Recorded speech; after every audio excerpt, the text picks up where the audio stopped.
mpinzani wenu mkubwa Yanga tumeona ameleta mkurugenzi wa ufundi. Anafanya hiyo kazi? Sasa sijajua lakini yupo. Au formality. Hilo nalo neno. Masuala ya ajira ni swala la bodi ya wakurugenzi. Yeah. Wao ndio wana jukumu la kutengeneza nafasi na kuajiri mtu husika.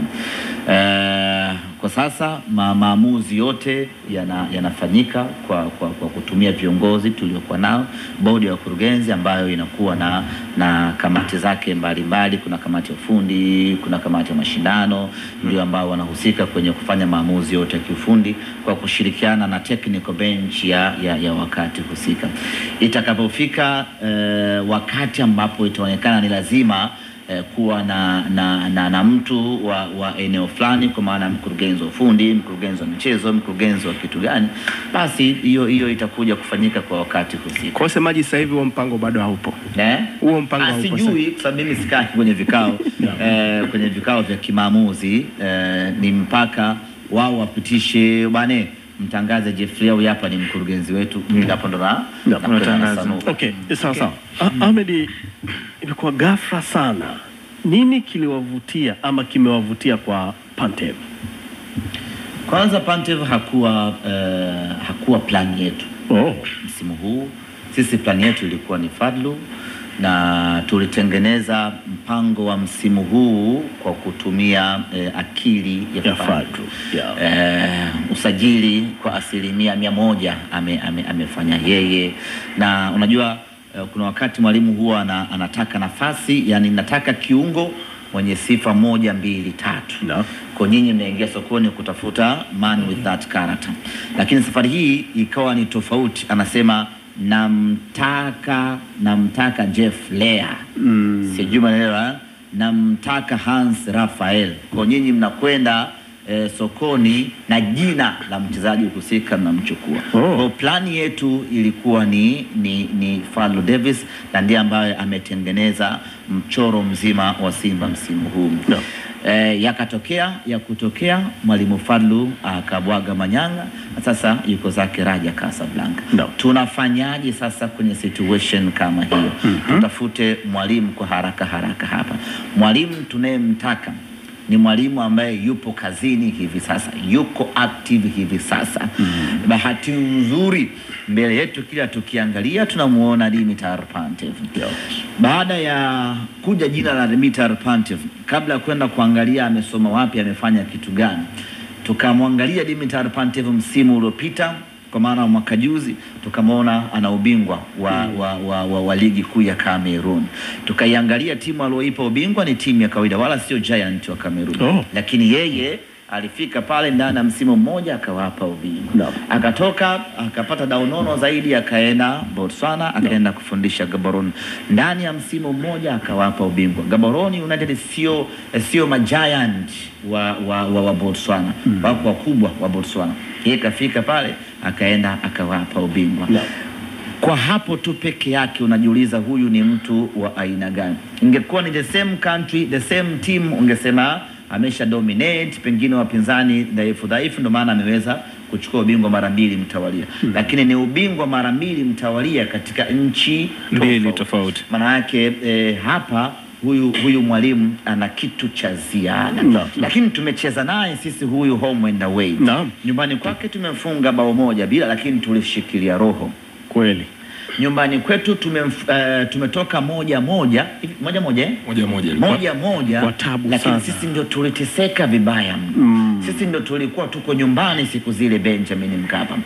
Ile mechi tuliangalia kama tupo kwenye moto hivi, yani unaungua muda wote. Hatukuenjoy hata kidogo. Nani ametutesa? Tukampata Dimitar Pantev. Lakini tukaangalia timu yake aliyokuwa nayo, tunaona ni wachezaji wa kawaida. Kuna wengine mpaka watoto wa shule, lakini wana confidence ya kutosha, wana ubora wa kutosha. Na kuna mechi ukiangalia unaona kabisa huu ni uwezo wa wachezaji. Kwa mfano kuna wakati fani ilikuwa ukiangalia Barcelona, yani iwe na kocha isiwe na kocha, Messi atakufunga, Xavi atakufanya vibaya, Iniesta atakuburuza, Busquets atakutesa, yani utateseka tu.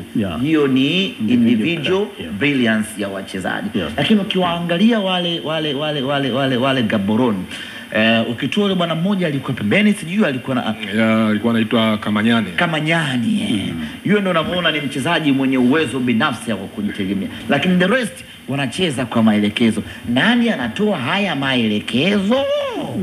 Tukarudi kwa Dimitar Pantev, tukasema tusihangaike sana, huyu bwana anatufaa kuziba nafasi ya Fadlu Davis. Tukapiga simu kule, tukazungumza naye, tukakubaliana naye.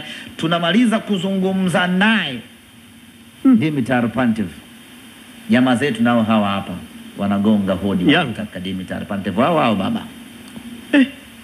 Baada ya kumaliza tu, tunamaliza kuzungumza naye, basi kata simu, tumeshaelewana. Wanapiga wao, yani maana yake wakati sisi tunapiga na wenyewe alikuwa anapiga simu ikawa inatumika. Pantev kwa mimi ni professional, nishakubaliana na hawa, tumemaliza. Tutakupa hela nyingi, sema kaeni nazo hizo kama zitawasaidia. Tukachukua mali. Dimitar Pantev amekuja kufanya kazi ndani ya Simba Sports Club, na ndani ya wiki 2 pekee tumeshaona mabadiliko makubwa kweli kweli kwenye timu yetu, na kusementi ya kwamba tulifanya maamuzi sahihi ya kumchukua Dimitar. Safi kabisa, maelezo mazuri, twende kazi. Mimi nina maswali mawili. Swali la kwanza, nilikuwa nataka kujua maoni ya kocha kuhusiana na kikosi kilichopo sasa, kwa sababu naamini kwenye makubaliano yenu ni kwamba hajahusika kwenye usajili moja kwa moja, lakini nataka kujua baada ya kukaa na timu ndani ya muda mchache, maoni yake ni yapi? Na kitu kingine ni kwamba ni wachezaji gani ambao wewe Hamed unaona labda msimu kipindi ambacho Fadlu yupo walikuwepo na hawakupata nafasi ya kutosha, lakini chini ya Pantev naamini sasa ni wakati wao, kama watakuwa na nia ya dhati, unaona nafasi yao ya kupata nafasi na kucheza kwenye kikosi cha kwanza. Maoni aliyotoa mwalimu niruhusu nisiyaeleze, yasije yakatafsirika vibaya ama yakatumika vibaya, lakini mwalimu alivyoingia ameridhika na timu kwa ujumla, lakini kuna maeneo mawili ametaka maboresho zaidi. Siwezi kuyataja kwa sababu hayo maeneo yana watu mkasema kwa hiyo fulani itakuaje sasa, lakini kuna maeneo mawili ambayo mwalimu ametaka yaboreshwe. Kwa hiyo pengine kwenye dirisha dogo yanaweza yakaboreshwa, yani kwa namna ambavyo mwalimu yeye anataka Simba iwe, anataka mpira uchezwe, hayo maeneo mawili kuna watu yeye anadhani akiwaleta hapo huo mpira utachezwa kwa kiwango hicho anachotaka. Na hao watu wanatokea kwenye timu hizi mbili ambazo umezifundisha maybe? Na sijajua hata yani kwa maana ya jina hajataja, yani akasema hii sehemu hii nachezaje bila hii sehemu kuwa na mtu wa namna hii, yani nachezaje bila kama nyane. Okay, sawa. Tupo live pia kupitia Crown TV Instagram live. Yes, kwa uzuri kabisa. Sawa. Sasa anajibu swali la pili, lakini sasa lile la Fadlu ni ngumu kulitolea maelezo moja kwa moja kwa sababu tayari Fadlu amecheza mechi 2 pekee. Kwa hiyo kwa hizo mechi 2 vile vile hata yeye asingeweza kuwa ametumia wachezaji wote. Kwa hiyo bado ingekuwa at least mechi 4-5 tungesema fulani alikuwa hapati nafasi kwa Fadlu, amekuja kupata nafasi katika utawala huu wa Dimitar.